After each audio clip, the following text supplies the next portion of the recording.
गुरुबसवलिंगाय नमः। ओम श्री गुरुबसवलिंगाय नमः। ओम श्री गुरुबसवलिंगाय नमः। ओम श्री गुरुबसवलिंगाय नमः। ओम श्री गुरुबसवलिंगाय नमः। ओम श्री गुरुबसवलिंगाय नमः। ओम श्री गुरुबसवलिंगाय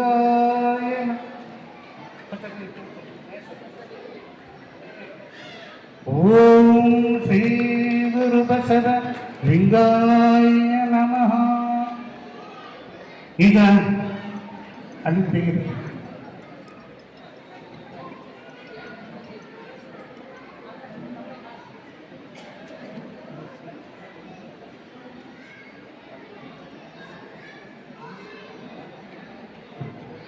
ಈಗ ಧ್ವನಿಸುರುಳಿ ಬಿಡುಗಡೆ ಅಂತ ಅಮೃತಧಾರೆ ಧ್ವನಿಸುರುಳಿ ಸೋಮನಾಥ್ ಯಾಳವಾರ ಅಣ್ಣನವರಿಂದ ಅಮೃತಧಾರೆ ಧ್ವನಿಸುರುಳಿಯನ್ನ ಉದ್ಘಾಟನೆ ಮಾಡಬೇಕು ಅಂತ ಅವರಲ್ಲಿ ಕೇಳ್ಕೊತಾ ಇದ್ದಾರೆ.